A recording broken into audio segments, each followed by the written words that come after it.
What up YouTube? I am Sean Arona and I film weddings. Today we are going to be talking about something that I covet very much, something that I think is even more important than shallow depth of field and will make your footage look even more cinematic. We will be talking about dynamic range. Before we jump into things, I want to talk about what dynamic range is, and before I explain what dynamic range is, I want to talk about exposure. Everyone kind of has an idea of what exposure is, how to get it with your camera, but do you really understand how to explain it? If someone asked you, what is exposure? What does it mean for a picture to be exposed? The term exposure is relative to the subject that you are shooting. So, say you are shooting two people and they are sitting down and you have a window behind them. Well, in this scenario, you want to expose for the people. So if you expose for the people, the background or the windows might be a little bit blown out. You might not have that much detail there. According to the settings of your camera, they are well lit, they're seen clearly, and the information to look at them is there. Say you don't want to expose for them. Say the background's more important to you and you really don't want to blow out that window and you want as much detail in the back as possible. That's when you would expose for the window so that you can see everything out there and still kind of get them in the shot and maybe raise your shadows in post. Now, on to dynamic range. A lot of the time we are exposing for our subject and we are ignoring what it might do to its surroundings. We might blow out highlights, we might get too dark in the shadows. We are always fighting our cameras because a lot of them have very low dynamic range. In my day, I've actually got to use a few cameras that had a higher dynamic range. These cameras shoot in what we call log, which is a flatter picture profile. Professional cinema cameras have this log built in. So when I'm looking at a camera's dynamic range, I'm looking at how much can I see in both the highlights and the shadows at the same time. How much can this camera capture in exposure at the same time?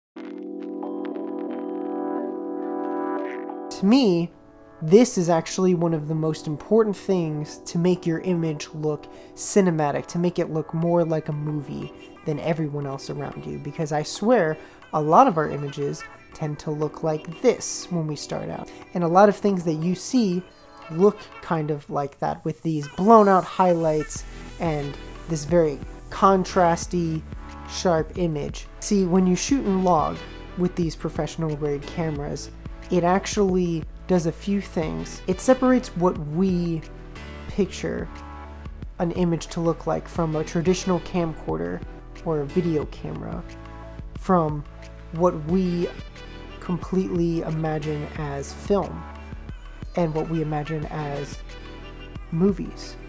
In log profile, it actually takes the sharpness down, it takes the color out of it, it makes the image flatter to capture more of that dynamic range, and basically it allows you to play with it in post. You can make it look like anything. You can color grade it to whatever color you want. If you're just trying to color grade it to look more like what you associate normal footage to look like, then that's a standard that we call Rec 709.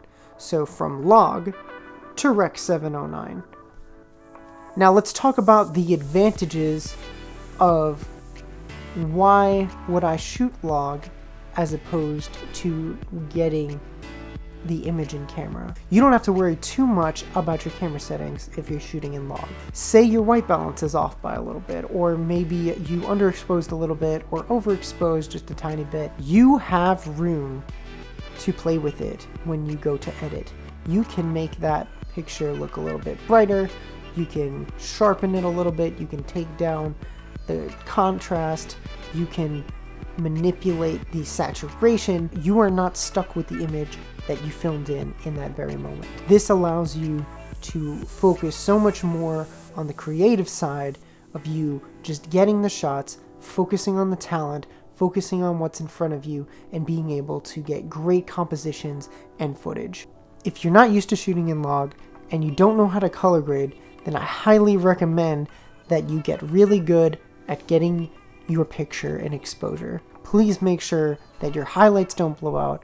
Make sure that you are exposing for the image that you want and that you aren't sacrificing any bit of information.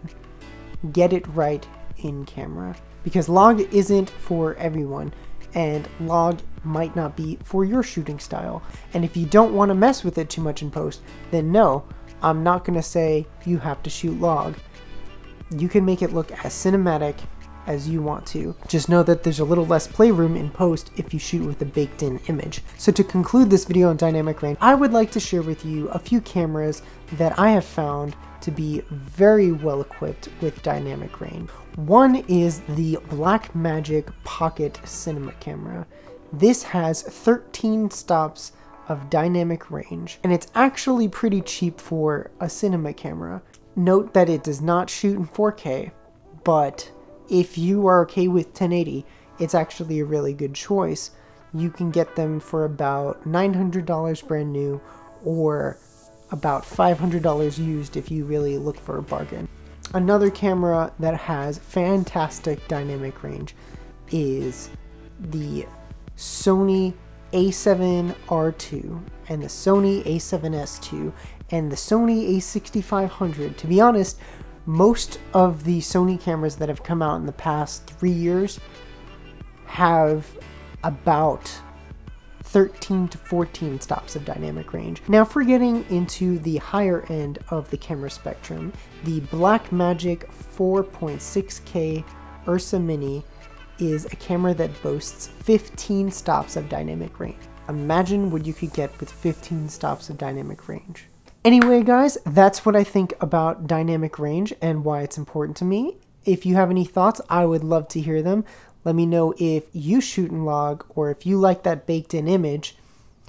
I'm going to leave a link in the description below to cameras that have higher dynamic ranges if you're interested in looking for a camera that can do so. So please follow us on Facebook, follow us on Instagram, hit that subscribe button, smash it, and please stay tuned for the next video. I would love to keep telling you guys tips and tricks about how to be a better filmmaker and how to make your videos look cinematic. So thank you guys for joining me, and remember that it's not about the camera, it's about you and how you use it. I'll see you guys in the next one.